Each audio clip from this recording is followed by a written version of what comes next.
I'm so sorry, I was on mute. Hi, everyone. My name is Stephanie Loop. I work for the Louisiana Department of Education, Division of Nutrition Support, and we're so excited that you are all here with us today.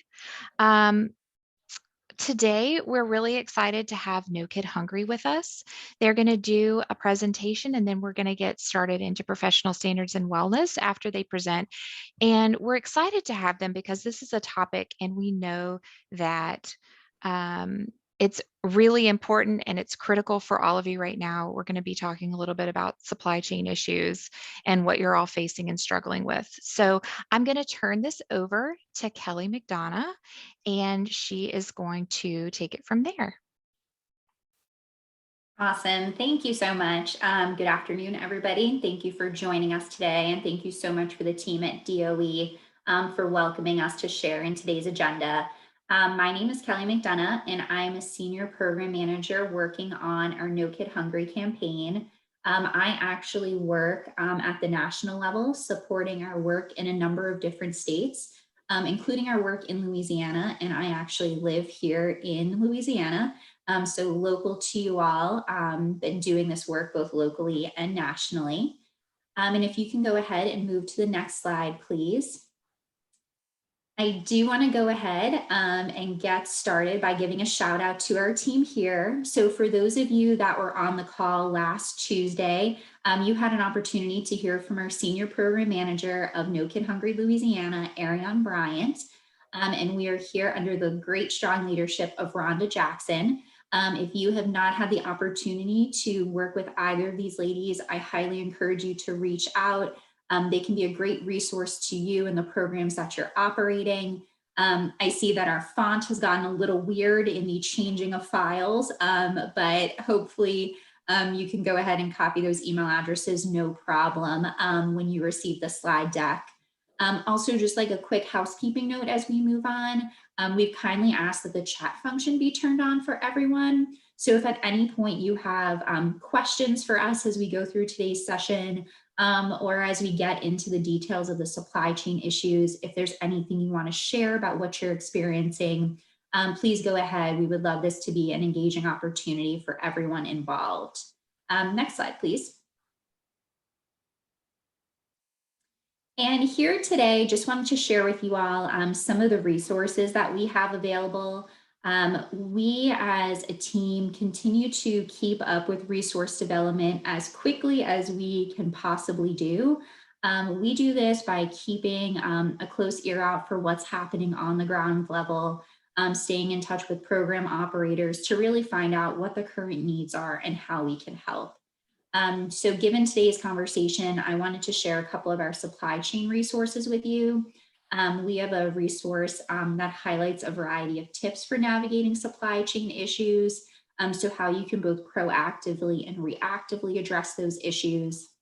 We know related to that, one of the kind of growing critical needs is how to communicate about those supply chain issues with your broader school community. So thinking about administrators, educators, parents, caregivers, also students, how can you explain to them what's going on? And quite frankly, why it's not the fault of the school nutrition program. So we have some ready to use assets that you can just copy and paste. You can use them exactly as they are, or you can customize them to meet your individual needs. So within that second resource, we have some language you can put on the bottom of the menu, some sample social media posts, something that can be either sent home as a letter or sent in an email. And those are available both in English and in Spanish. Again, ready for you to use exactly as is, or to fill in the blanks, put a twist on it for your own personal needs. We also have some resources that kind of get a bit beyond the school nutrition space and connect school nutrition to the broader interest within the school community. We just released this new resource called How School Meals Can Support Social Emotional School Climates. We know that SEL is a really, I'm going to say a hot topic, but also a very important topic. So this is a great thing to share with educators and administrators, to share how the very important work you're doing around school meals goes beyond the space of nutrition, and really goes to supporting overall student success. And just sharing here a couple other resources we have right now. We recently released a resource highlighting rural communities and how they are incorporating more local foods into their meal service. That resource highlights 3 different organizations and what specifically they're doing in that arena. And I also wanted to draw attention here to a summary that we have of nationwide waivers. This has been a resource that we've kept up with and updated throughout the pandemic. So each time a new waiver has been announced, it's been added to this table. So if you ever just need a quick and handy reference on what waivers, what it allows for, that table highlights all of them. And we have all of these on our best practices website. Again, you'll get all these individual links. But if you're curious to see these resources and many, many more, they all live on that website there. Next slide, please. And we would love you all to stay connected with the work that we're doing here in Louisiana. As I already gave a shout out to, please, if you're interested in getting connected with the Louisiana team, finding out how No Kid Hungry can support your work, please reach out to Rhonda and Ariane. It would also be great if you signed up to get our newsletter. That'll make sure you get our latest and greatest resources as they're released. Find out about things like webinars, grant opportunities, and we're also growing our presence on Twitter. So if you are on Twitter and you want to follow us at No Kid Hungry LA. Next slide, please. And again, for those of you that were on last Tuesday's call when Ariane spoke, this is going to be a bit of a refresher for you. But I wanted to share this again and really kind of connect the dots to when I turn things over to Donna in a moment. So No Kid Hungry can support you and your programs in a number of ways. We are really here to be your partner, your supporter. We as an expanded team, both our team here on the ground in Louisiana and our national team, we can do things like provide you with guidance on program operations. Of course, y'all have a really strong team in DOE to do that as well. But for some additional support, we can assist with that. We can strategize with meal service plans. We know things have continued to change. So if you ever need support brainstorming how something might look, we can do that with you. We can share ideas for things like meal distribution, staffing, communications, partnerships, and more based on what we're seeing across the state and across the country. We can also offer individualized support. So if there's something in particular that you want to brainstorm for your program, a problem that you want to troubleshoot, we can support you with that. We also have some fun and exciting things coming up to celebrate staff. We know that you all have been working so hard always, but particularly over the last 2 years. So making sure that you're continue to be recognized for the great work that you're doing. We will have, and we do have some upcoming grant opportunities. So if you all have received some information about that, do go ahead and respond to that email or respond to that call, and a member of the team can assist you there. And lastly, we are fortunate that in addition to our team, we're supported by a network of national consultants. And our national consultants serve as an extension of our team. The group consists of both current and former school nutrition directors, school business officials, educators, and they're a wonderful resource for us and all of you. They provide us with additional capacity, additional expertise, and we are joined today by one of our consultants, Donna Martin. And beyond being one of our consultants, which is really just a really tiny part of what Donna does, Donna is the director of the Child Nutrition Program for Burke County Public Schools in Georgia. And Donna, as well as our other consultants, are a great resource because in addition to what they are navigating in their own districts, they support districts across the country. So they have a really strong sense of what's going on, what's working well, what's working not so well. So again, if you're interested in engaging any of the support that I've mentioned, please go ahead and reach out to Rhonda or Ariane. I'll drop all of those links in the chat as well so that you have them. But it is now my pleasure to turn things over to Donna, who's going to speak to you about what's happening in her district and some broader tips that she's tried herself and as well. So Donna, all you.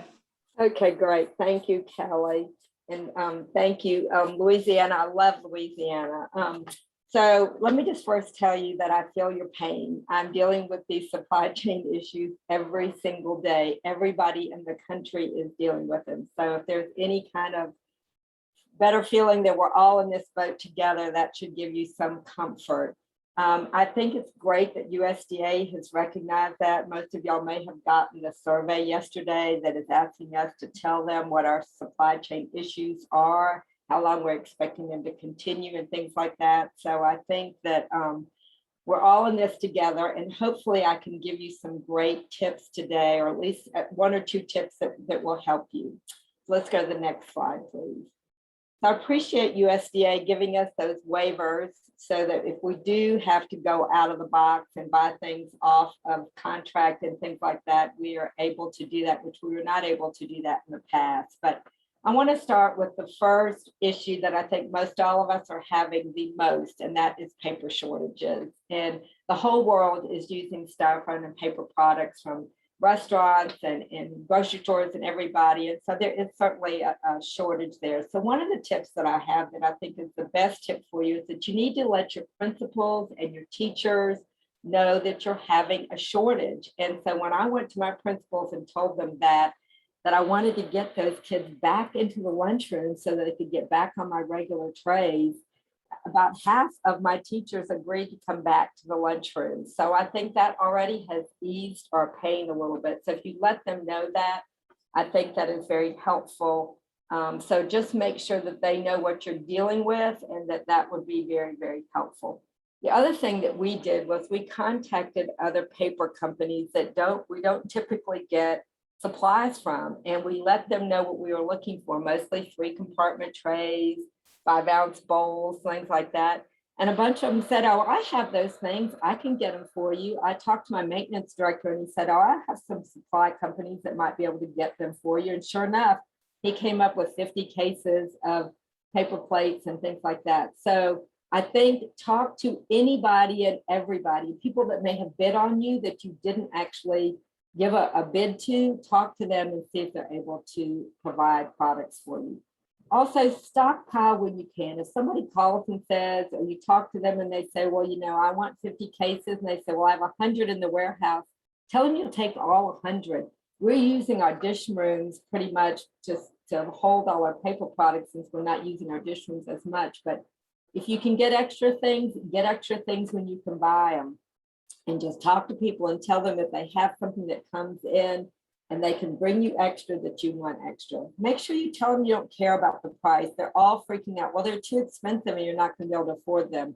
I don't care what they cost. I've got to have them. Make sure they know that. Next slide. So one of the things that I learned is when I was talking with my vendors about 3-compartment trays, he said, well, Donna, we send you the medium size, but could you use the large size, or could you use the small size? I said, I had no idea they came in 3 different sizes. I said, the large size would be even better because we're putting so much food in there. So he said, oh, well, I can get you large size. All the school districts were using the medium size. So that was something I learned. So make sure you tell them you don't care if it's large, medium, or small size, 3-compartment trays, you just need them.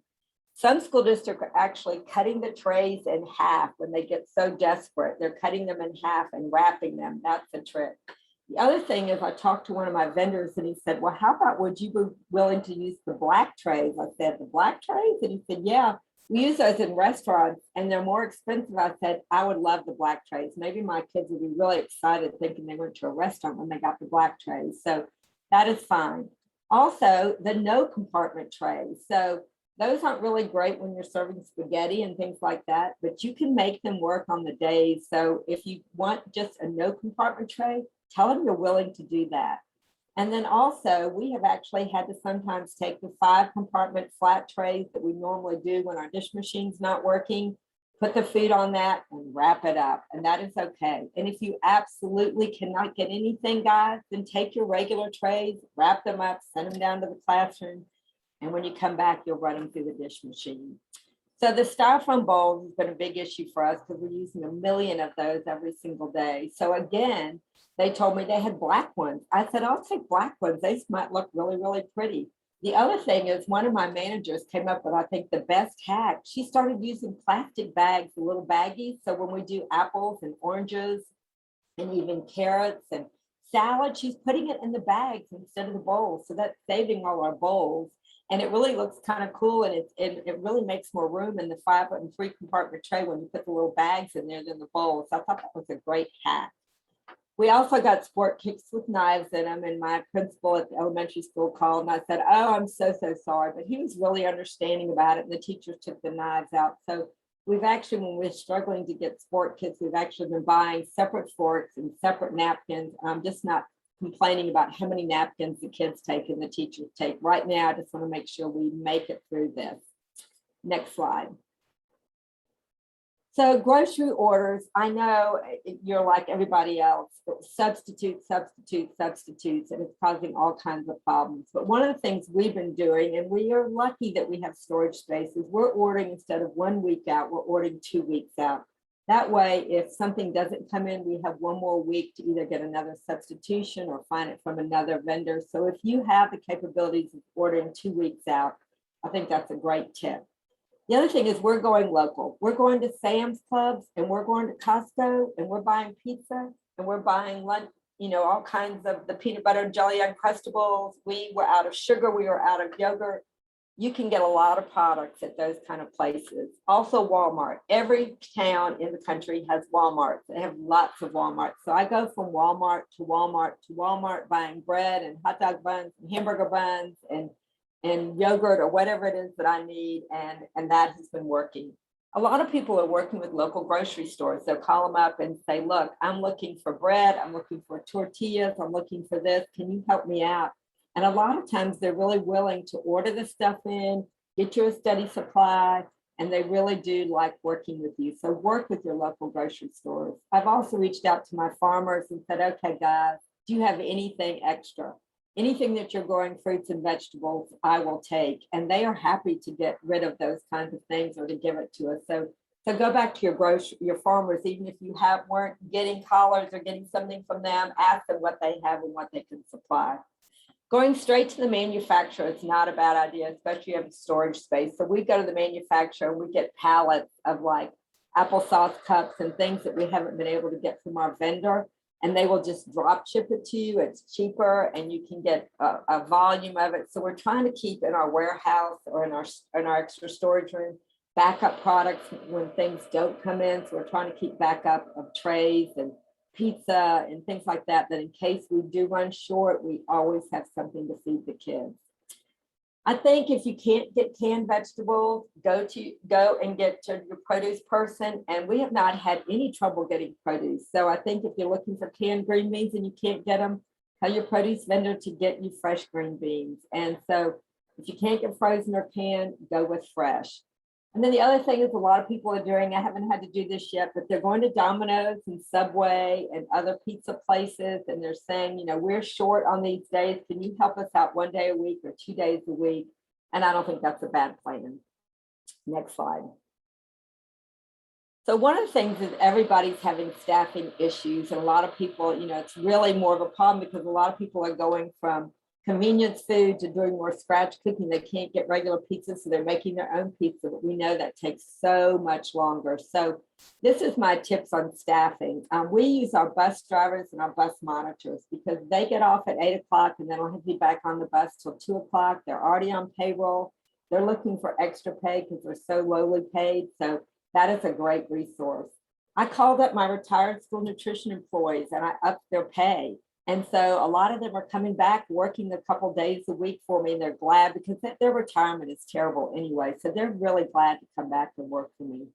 Culinary programs, if you have any culinary programs in the area, they're a great place to get employees. They're a great place to get substitutes to come in. And if you have a school culinary program, I've seen some school districts that the kids in the school are actually making rolls and making food for the school every day as part of their classes, which I thought was a great idea.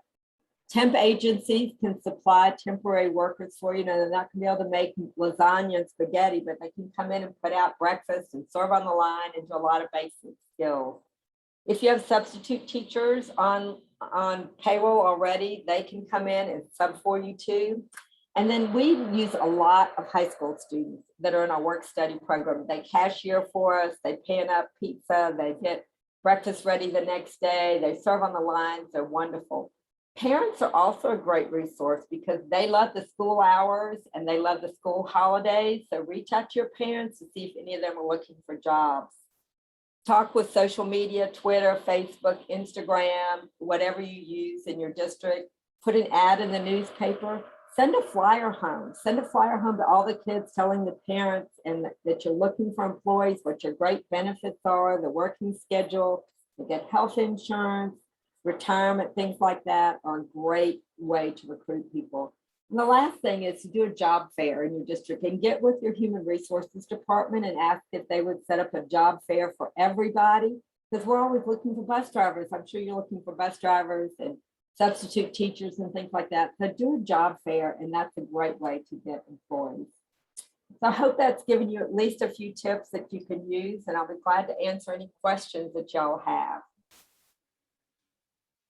Donna, it looks like we did get a question for you in the chat box, and it's asking in regards to insurance for student workers. How do you go about making sure that they stayed protected and also coverage for your program and for them? Right. We have a countywide blanket insurance policy for all of our kids, and I would think most districts would have that. So talk to your human resources department or your attorney. But we have a blanket wide policy for all of our kids, and our kids work in a lot of different, things in the district. So they're used to that, and we have a blanket policy for them. Thanks, Donna. Any other questions?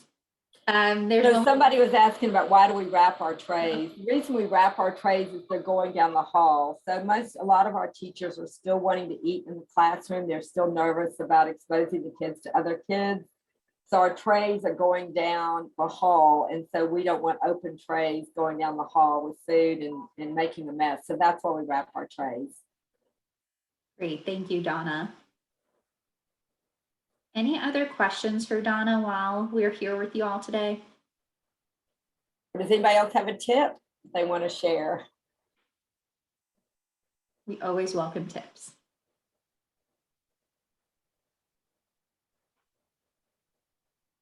Okay, then. Well, I just want to give a big thank you to Donna for joining us. Again, a thank you to all for joining us. Thank you to DOE for welcoming us today.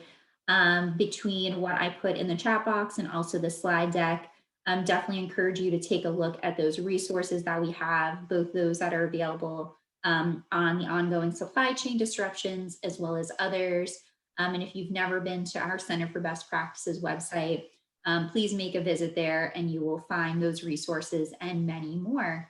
Thank you all again. And if you would like more local support for Louisiana, please again reach out to Rhonda and Ariane, and hopefully we will see you on a future call. Thanks, everybody. Thanks.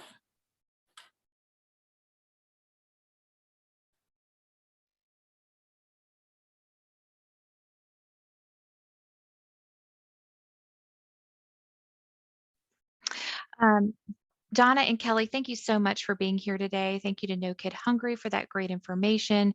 We really appreciate it. So this next portion of our training, we're going to dive into professional standards and wellness. So the regulations at 7 CFR 210.30 and 235.11G establish professional standards for employees who manage and operate the National School Lunch Program and the School Breakfast Program. The regulations establish minimum hiring standards for new state and local directors of school nutrition programs, and then also the annual continuing education or training requirements for state directors and all local school nutrition personnel. The regulations also establish hiring and training standards for state directors of distributing agencies. Directors hired before July 1st of 2015 are exempt from the hiring standards, and they're grandfathered in based on their existing positions. So the training and hiring professional standards have a simple goal. They help to ensure the success of the National School Lunch Program and the School Breakfast Program. The standards assist the state agencies and school food authorities in recruiting, hiring, training, and retaining qualified school nutrition staff. They enhance the image of school nutrition professionals and their influence in the community. And then they also build skills and empower staff to lead efficiently operate school nutrition programs. So question number 6 in questions and answers for child nutrition program operations in school year 21-22, in question and answer number 2 asks, if schools elect the waiver allowing them to operate SSO during the school year, do the professional standards training requirements still apply? So the professional standards training required in federal regulations are not applicable to SFAs that operate the SSO during this school year 21-22. School year 21-22, set number 2, page number 5, however, encourages SFAs to complete in-person or online training. So this doesn't mean, you know, it's not important to train. It's not important to continue your nutrition education. FNS encourages state agencies as well to also provide a minimum of 18 hours of continuing education and training to SFAs that operate SSOs. So that's why we've continued to offer these monthly trainings. And this is under regulations at 7 CFR 235.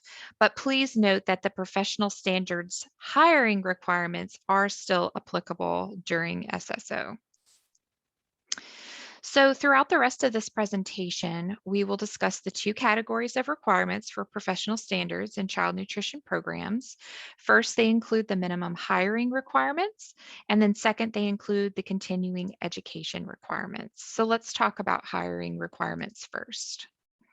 So state agency directors of school nutrition programs and state agency directors of distributing agencies in their positions prior to July 1st of 2015, as we stated before, as well as SFA directors of the school nutrition programs in their positions prior to July 1st of 2015. They may all continue to serve in their existing positions without having to meet the hiring standards. However, directors hired on or after July 1st of 2015 must meet the hiring standards included in the regulations.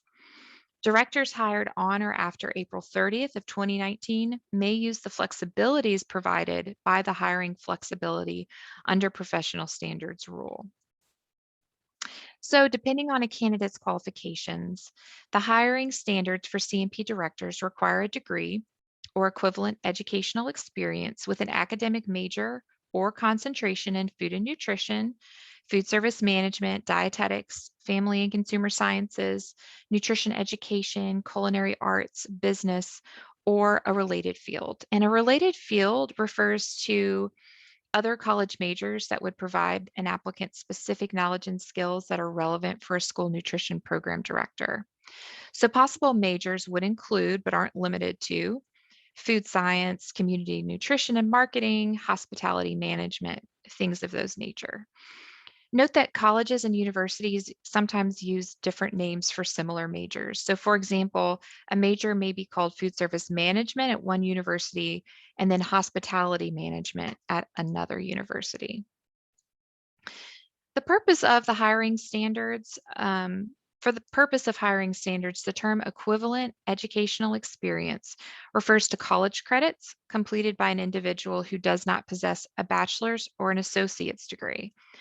So for example, a new director of a school nutrition program in an LEA with an enrollment of 2,499 students or fewer could have at least 60 college credits, which is generally the number of credits required by a college or university to have an associate's degree.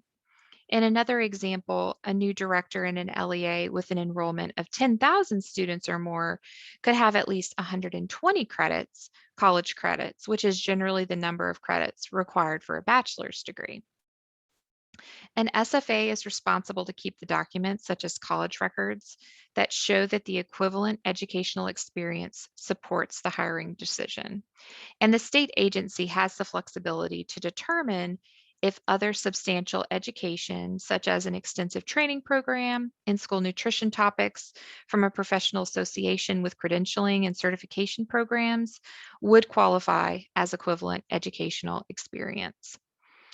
For LEAs with an enrollment of 2,499 or fewer students, the final rule requires relevant food service experience rather than school nutrition program experience. So typically the phrase relevant food service experience refers to work in the food service industry, which can include but isn't limited to places like hospitals, healthcare facilities, nursing homes, restaurants, cafeterias, free meal centers, and university dining services.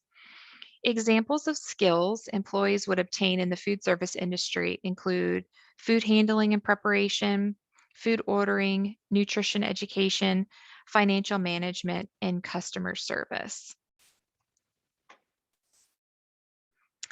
So who is the CNP director? We often find that SFAs are not quite sure who is considered to be their child nutrition program director. But generally speaking, the individual who plans, administers, implements, monitors, and evaluates all district-wide aspects of the school nutrition program would be considered the CNP director. If SFA responsibilities are divided into several positions, only the person hired to perform the majority of the nutrition duties must meet the hiring standards. So next, let's talk about training requirements. Professional standards training requirements established annual training requirements for new state directors, for school nutrition, existing state directors, new and existing SFA directors, and then SFA managers and staff. And new directors are considered those that were hired on or after July 1st of 2015. Directors are required to complete 12 hours of training per year. Managers are required to complete 10 hours. Full-time staff are required to complete 6. And employees who work less than 20 hours per week are required to complete 4 hours of training each year. And then if you have a mid-year hire, somebody who comes on, um, January 1st or later, they're required to complete 1/2 of the training requirements for their job type. So if you have a director that comes on January 1st or after, they would need 6 hours, managers would need 5, full-time staff would need 3, and then part-time staff would need 2 hours of training. So the annual requirements apply to the 12 months between July 1st and June 30th of the next year. And that is how USDA defines the school year. Civil rights training must be completed annually for all child nutrition program staff. That is a must. It has to be done annually. And then when offer versus serve is utilized within an SFA or at a school specifically, offer versus serve training is also required annually. Food safety is a critical aspect of the food service operation that affects all students. 8 hours of food safety training every 5 years is required for program directors. However, having additional staff trained in food safety is always a good idea, and it's encouraged. The USDA FNS Office of Food Safety offers food safety training and other resources relating to safe food handling. And that's found on FNS website. It's www.fns.usda.or/OFS/food safety.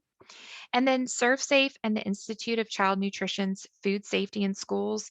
Those are also popular ways that food service directors receive and maintain this required training. Allowable training should focus on the day-to-day management and operation of the school nutrition programs. So only training that fosters proper administration and operation of the school nutrition programs count toward the training standards. As a guide when planning training, use the list of key training areas and topics. And I'm going to show that here in just a minute. Back to school training on general topics such as security procedures and building operations, do not count toward the annual training standards. So that's important. Oftentimes we see that building safety or security procedures are counted in annual training hours for staff, and those back to school trainings are not eligible to count toward professional standards. Training must be job specific, and it's intended to help employees perform their duties well. Training needs are best assessed by an employee in consultation with their manager, the SFA director, or even the state agency. So employees should always seek guidance from a supervisor before taking a specific training course to meet the professional standards requirements. Again, back to school trainings that are not CMP specific do not count toward the annual training hours required of CMP staff.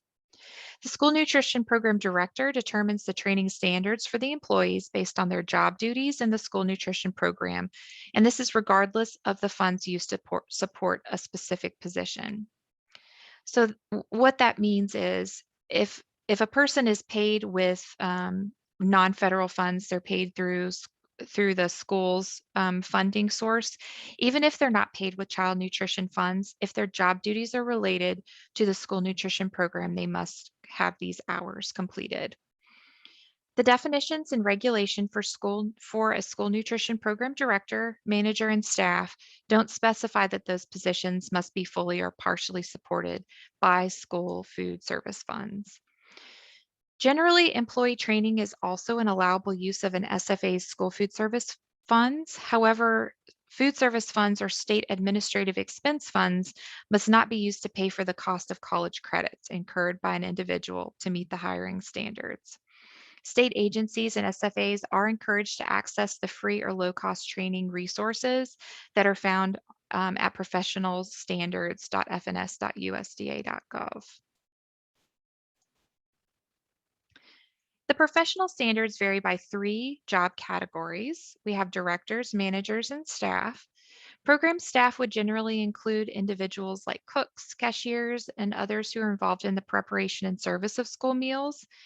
Individuals who are involved in other program operations, such as eligibility determinations and meal counting and claiming, and support staff who may have an impact on the safety of school meals.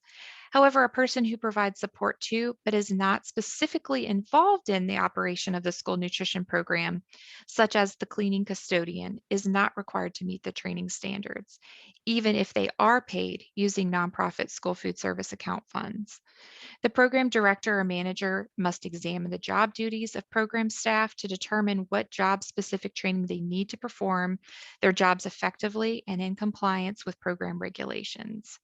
And you can refer to USDA's Guide to Professional Standards for School Nutrition Programs for examples of different job categories and how to meet training needs by categories. So people like office staff members who process free and reduced price meal applications or provide other support for the school nutrition program for a short period of time during the school year are not required to meet the annual training standards.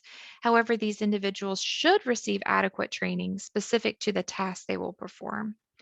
This situation is different from office staff working on program activities 20 hours or more per week throughout the school year. In that situation, staff must complete 6 hours of annual training. Staff working less than 20 hours per week must complete 4 hours of annual training. And I know a lot of you have staff with the title of substitute or temp staff or acting staff. And if you have questions about how the training standards apply to them, you can reach out to us and contact the state agency. So who has to meet the training standards for the program director when the school nutrition manager or other staff member carry out the duties of the director, but another individual holds the title of program director? Job duties and job titles may differ from district to district.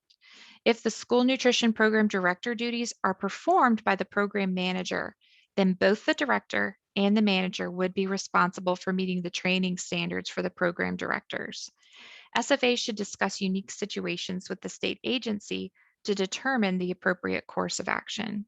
So please note that for both the hiring and training standards, Those without a director title may still be required to meet higher standards, those for the directors, based on their roles and responsibilities within the program. The SFA director must ensure that the food service management company, if they have one, that those employees providing services for the school nutrition programs have the required annual training. Therefore, the SFA must require the FSMC to provide documentation showing the training hours and topics completed by those employees. Contracts that do not include this language will need to be amended to include additional language to reflect compliance with professional standards requirements. The SFA director may work with the food service management company to identify appropriate training resources, such as those listed on the professional standards website. Okay, so what are record keeping requirements? The SFA is responsible for documenting all staff training. Compliance with training requirements will be evaluated during the administrative review. Training trackers must be utilized and they must include the employee's name and position, such as are they director, are they program staff, etc. The key area, key topic, and training subject, and the completion date and length of the training. The SFA must maintain supporting documentation. This includes sign-in sheets, agendas, or other training materials that are utilized. And then the SFA must also maintain the training records for 3 years plus the current school year. So can excess training hours be applied over multiple school years? So yes, as stated in regulations 210.30E, at the discretion of the state agency, excess annual training hours may be applied to the school year directly preceding or directly following the date of the training. And this is intended to help provide flexibility while ensuring that SFA employees receive reasonable amounts of training each school year. Documentation to show completion of training must be available to the state agency for review. On this slide, you can see a screenshot of a link to USDA's Professional Standards Training Tracker tool. This tool allows employees to be organized under managers or directors, and there's some different features with this tool. This is one of the ways that you can track. And then Louisiana Fit Kids also has a training tracker tool. So the Louisiana Department of Education has partnered with Pennington Biomedical Research Center, who's developed this alternate tool to use to document and manage training hours. One benefit of the Louisiana Fit Kids Tracker is that when we're having in-person trainings, those are in the database and they're simple to add. Alternative training tracking tools, such as the one from Louisiana Fit Kids, or if you develop one yourself, must keep track of the minimum fields listed in the USDA Professional Standards Training Tracker tool. So these fields would include items such as employee information, the training hours completed, the key areas of training topics, learning objectives, as listed in the professional standards learning objectives, and then also the topics with codes. So the professional standards training needs codes are broken down into 4 key areas. We have the 1000 level codes, which are nutrition. The 2000 area codes are related to program operations. Key area 3 or the 3000 level codes are related to administration, and the 4000 level codes are related to communications and marketing. So these must be associated with each of your training activities. Professional standards tracking and documentation has been a frequent finding on administrative reviews. So here's a list of items that you will need to have for the administrative review. First, you'll need to provide a current list of school nutrition staff personnel, as well as individual documentation showing the name of the staff person and the date they were hired, their title or position, a brief list of their core duties or responsibilities, their employment status. So are they full-time, part-time? Are they a substitute? And this is also including the average number of hours per week for part-time employees. And then the professional standards employee category position, such as are they the nutrition program director? Are they a manager? Are they other staff? And this will be in addition to the tracking tool you use to show training hours for each. Here's some additional resources provided by USDA. And next, we're going to actually dive right into the local wellness policy. If you have questions right now about professional standards, feel free to drop it in the chat box and I will answer questions at the end. But I'm going to go ahead and go into the wellness policy. I want to be sensitive to everyone's time. Wellness is an active process through which people become aware of and they make choices toward a more successful existence. And the local school wellness policy is a written document that guides a local educational agency's efforts to establish a school environment that promotes students' health, well-being, and ability to learn. The wellness policy must include a description of public involvement, public updates, leadership, and an evaluation plan. The 2004 Child Nutrition and WIC Reauthorization Act mandated that each educational agency receiving funds for child nutrition programs, and this would be the National School Lunch or School Breakfast programs from the United States Department of Ag, establish a local wellness policy. In 2010, the Healthy Hunger-Free Kids Act strengthened the requirements for the local school wellness policies and put more emphasis on policy implementation, periodic review, and updates. By addressing the poor nutritional habits and sedentary lifestyles of young people, effective school wellness policies can make the connection between health and academic success.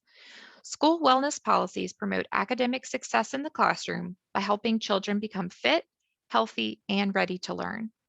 These policies can also help prevent childhood obesity, as well as serious diseases such as type 2 diabetes.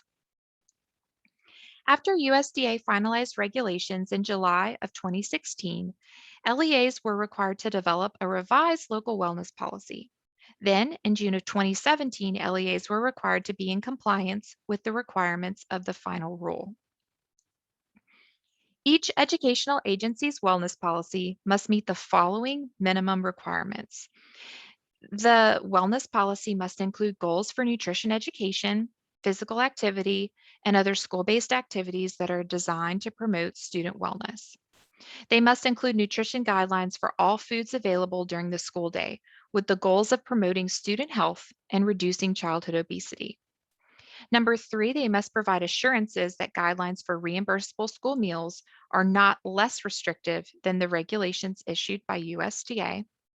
Number 4, they must allow parents, students, school administrators, child nutrition staff, school board, and the public to be involved in developing and implementing the wellness policy. And number 5, they must include ways of measuring the effectiveness of the wellness policies, including the designation of one or more persons at each school with responsibility for the wellness policy. Due to the childhood obesity epidemic and federal regulations, student health and wellness has become a concern of schools nationwide. An LEA must establish a wellness policy leader to ensure each school complies with the policy. Consequently, school nutrition directors are often asked to lead school wellness teams.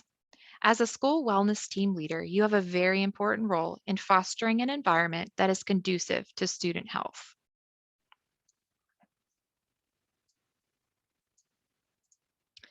So public involvement could include groups such as parents, students, school food authority representatives, PE teachers, school health professionals, people from the school board, school administrators, or the general public.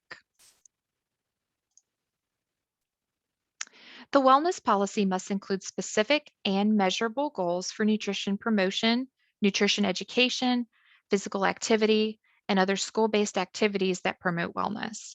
Developing specific and measurable goals will let you know if and how you are meeting your policy objectives. 2 or more measurable goals are required for each area of the wellness policy. LEAs must review and consider evidence-based strategies when determining their goals for nutrition education, nutrition promotion, physical activity, and other school-based activities. Evidence-based strategies are those that have been evaluated, studied, and peer-reviewed. LEAs must review and consider evidence-based strategies when determining these goals. Examples of evidence-based strategies include smarter lunchroom techniques. These techniques include using creative names for fruits and vegetables, training staff to encourage students to select fruits and vegetables, placing unflavored milk in front of other milk choices, and bundling grab-and-go meals that include fruit and vegetable items. Other evidence-based strategies include the coordinated approach to child health and SPARK, and the links on this slide will give you more information on those. Next, let's discuss the local wellness policy requirements. Wellness policy requirements include a nutrition education component. This gives students the knowledge, skills, and confidence to make healthy eating habits. Education may include teaching students about healthy meal choices, reading nutrition facts labels, and identifying sources of added sugars and saturated fats. These can be accompanied by activities such as integrating nutrition into health education classes and integrating nutrition into core subject areas. The next wellness policy requirement is nutrition promotion. It's important to create a food environment that encourages healthy choices and participation in school meals. Activity ideas could include providing wellness newsletters to families with information designed to encourage families to promote healthy food consumption at home, posting nutrition signage around the school, and then offering contests, surveys, or taste testings around the school. It's important for kids to be physically active at school. The CDC recommends that children and adolescents receive 60 minutes or more each day of physical activity. Physical activity in schools can include PE, school sports, recess, activity breakfasts, or school events such as walks or runs. Other school-based wellness activities should be incorporated into the schools and not just in the cafeteria. Healthy learning opportunities could include staff wellness trainings to inspire them to serve as role models, family health and nutrition classes or events, as well as school gardens.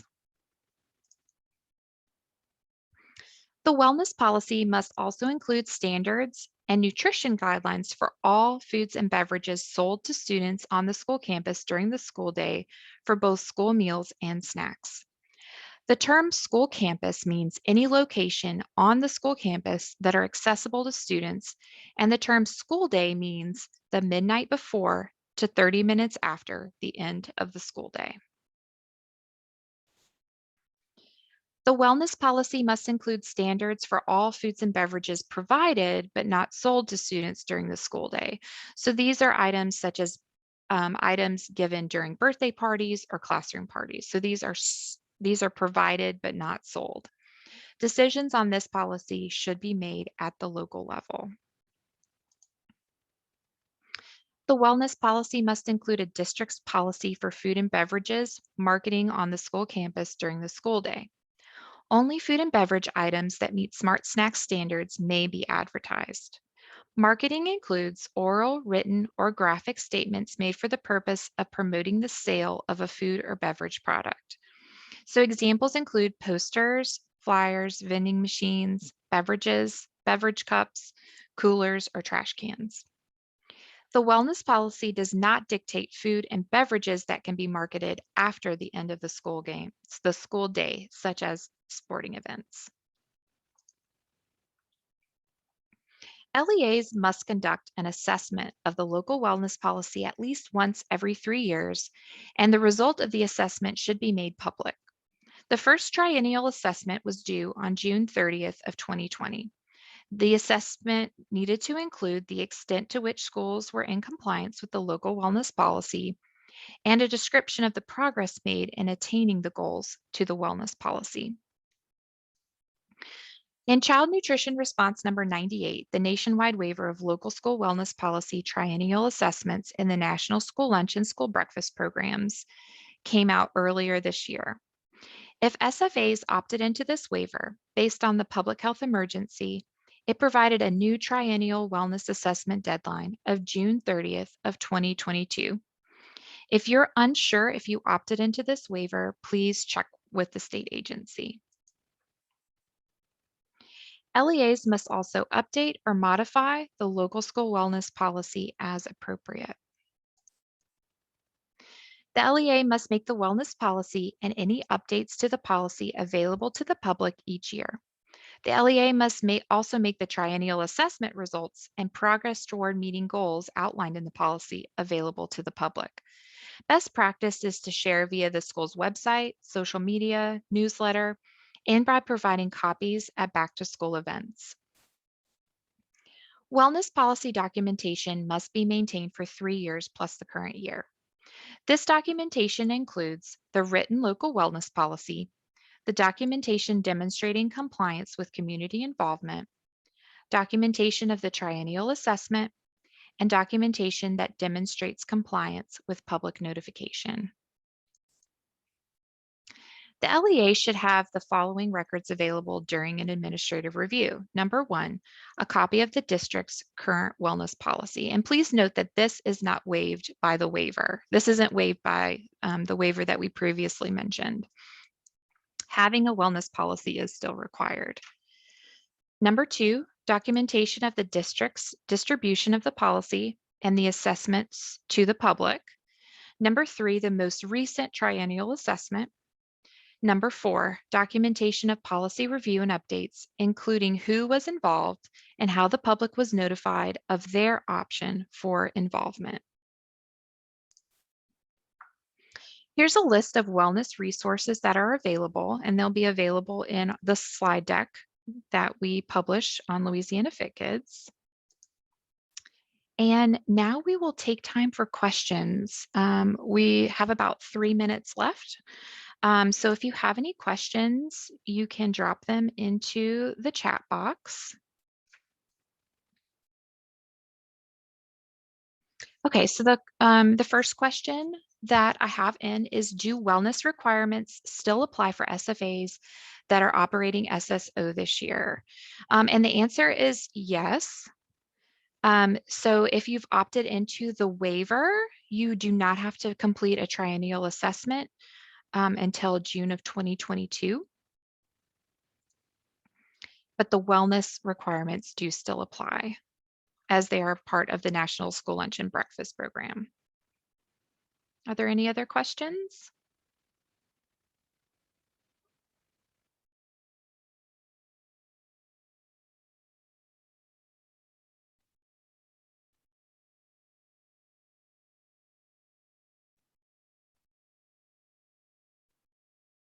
So the next question is, are SFAs expected to hold a wellness, I believe this is committee. So if we go back to, come back here. Maybe I passed it. I may have passed it. So the wellness policy needs to include like an outreach-based option for people to join. And so, yes, there does have to be, in essence, I don't know if I would call it a wellness committee, but it is a group of people that are working on the goals of the wellness policy, working toward the goals of the wellness policy, and then also assessing those, once the triennial assessment is due again. And I'm sorry that I can't find this slide.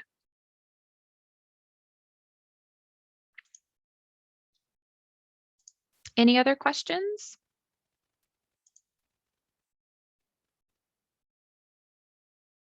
All right. Well, thank everyone so much for being here today. We really appreciate your time. Hopefully, you gained some valuable information about supply chain, and then maybe also picked up something that you didn't know about professional standards or the wellness policy. If you have any additional questions, please feel free to reach out to us. Sometimes this child nutrition programs at la.gov is a really great way to reach us. It'll get, the message will get to someone who's available quickly. You can also call our office at 225-342-9661. And everyone have a really wonderful afternoon. Thank you.